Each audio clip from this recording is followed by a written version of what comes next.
पंचायत में आए। श्री राम जी ने देखा जनक जी विराजमान हैं, वशिष्ठ जी विराजमान हैं, भरत जी हैं, सब सभा है। राम जी ने कहा कि गुरुदेव निर्णय कर दें। गुरु जी ने कहा कि मैं निर्णय नहीं कर सकता, भरत भगति बस भई मति मोरी। मेरी बुद्धि तो भरत जी की भक्ति के वश में हो गई। भरत स्नेह विचार न राखा, तो आप कुछ तो कहें। गुरुदेव ने कहा मोरे जान भरत रुचि राखी, जो कीजिए सो शुभ स्यो साखे। राम तुम ही कुछ फैसला करो। राम जी ने कहा गुरुदेव विद्यमान आपुनि मिथिलेशु, मोर कहव सब भांति भदेशु। आप बैठे हैं, महाराज जनक बैठे, मेरा बोलना भद्दा लगेगा। 2 पंच चुन लिए। गूढ़ स्नेह भरत मन माही, और जनक जी जाहि राम पद गूढ़ स्नेहु। भरत जी के पंच जनक जी, और राम जी की ओर से पंच श्री वशिष्ठ जी। पर दोनों पंच कुछ निर्णय करने की स्थिति में नहीं, तो तीसरा सरपंच चुन लिया।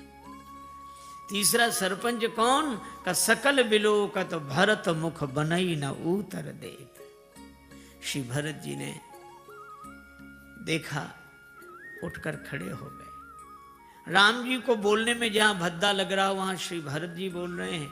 भरत जी ने कहा कि प्रभु बाहर भी आप हैं और मेरे भीतर हृदय में भी आप हैं। अगर आपको बाहर से बोलने में कुछ भद्दा लग रहा है तो भीतर से बोल दीजिए, वाणी मेरी होगी, बात आपकी होगी।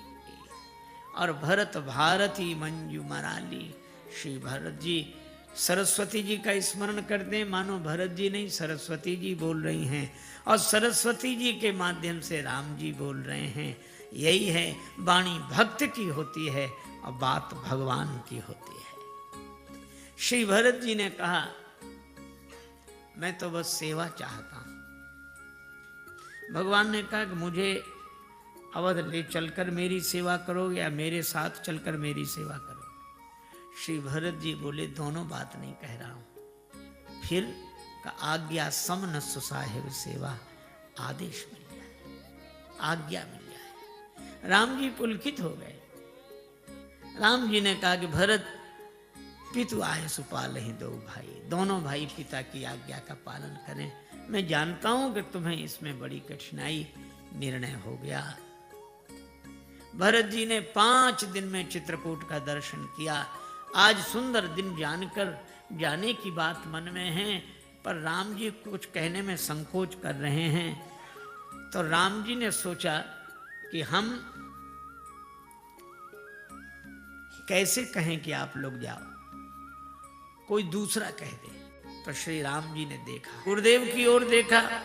आप कह दें, गुरुदेव मन ही मन सोच रहे हैं कि मेरा काम तो जीव को भगवान से मिलाना है, मिले मिलाए को अलग करना तो नहीं। श्री जनक जी की ओर देखा, और श्री जनक जी कहते हैं कि मैंने तो कोई फैसला किया नहीं, मैं कैसे कह दूं कि जाओ। कोई और व्यक्ति कह दे। और उसके बाद राम जी ने सकुच राम पुनि अवनि बिलो की, धरती की ओर देखा। भरत जी समझ गए, उठकर खड़े हुए। आय सुदेय देव अब सबुई सुधारी मोर। आप आज्ञा दे दें, आधार मिल जाए। भगवान ने पादुका दी। श्री भरत जी ने पादुका अपने सिर पर रख ली। भगवान ने कहा कि भरत तुमने मुझसे आधार मांगा था, हमने तो तुम्हारे सिर पर भार डाल दिया। भरत जी ने कहा कि प्रभु भार नहीं, आधार है। आधार कहीं सिर पर रखा जाता है? हाँ प्रभु। कब का सिर पर ज्यादा भार आ जाए तो आधार सिर पर ही रखना होता है। लोगों ने मेरे सिर पर अयोध्या का भार डाल दिया, आपने पादुका दे दी। अब राज्य का भार उठाने का आधार मिल गया। अब वो राज्य का भार जो मेरे सिर पर था, आज से पादुका पर रहेगा। सिर पर लोग कुछ सामान रखना हो तो पगड़ी का आधार रख लेते हैं। इसी तरह राज्य का भार सिर पर था, आपने पादुका दी, अब पादुका के आधार पर राज्य का भार रहेगा। भरत वो तो ठीक है, पर पादुका किसकी है?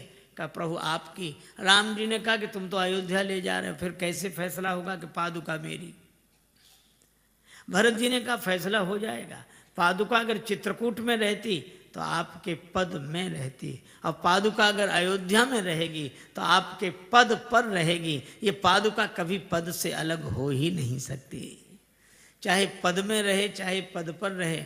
पद में रहे तो पद का भार पादुका पर, और पद पर रहे तो पद का भार पादुका पर। भरत सो तो ठीक है, लेकिन तुमने तो पनही मांगी थी, मोरे शरण राम ही की पनही, और तुम्हें पादुका मिल गई। श्री भरत जी ने कहा यह भी अच्छा रहा, पनही माने जूता, यह भी पाँव में रहता है, और पादुका खड़ाऊँ यह भी पाँव में रहती है, लेकिन एक अंतर है, जूता पाँव को संभालता है और खड़ाऊँ को पाँव संभालता है। अगर मुझे पनही मिली होती तो आपके चरणों को मुझे संभालना होता, पर पादुका मिल गई है, अब आपके जब पादुका मिली है तो आपके चरण ही मुझे संभालेंगे, और मैं तो यही चाहता हूं कि आपके चरण मुझे संभालें। खड़ाऊं में एक खूंटी, खूंटी को अंगुष्ठ और अंगुली मिलकर पकड़ लेते हैं। मैं लकड़ी की खड़ाऊं की तरह पड़ा रहूं चरणों में, और मेरे विश्वास की खूंटी को अंगुष्ठ की तरह से एक ओर से प्रभु आप और अंगुली की तरह से एक ओर से जानकी माता दोनों मिलकर संभाले रहें, यही मैं चाहता हूं। भगवान ने कहा कि भरत सो तो ठीक है, लेकिन तुम्हें आधार क्या मिला। भरत जी ने कहा कि प्रभु मुझे भी आधार मिल गया, अब आपको खोजने के लिए मुझे वन वन नहीं भटकना पड़ेगा। क्यों? पादुका मैं लेकर जा रहा हूं, और प्रभु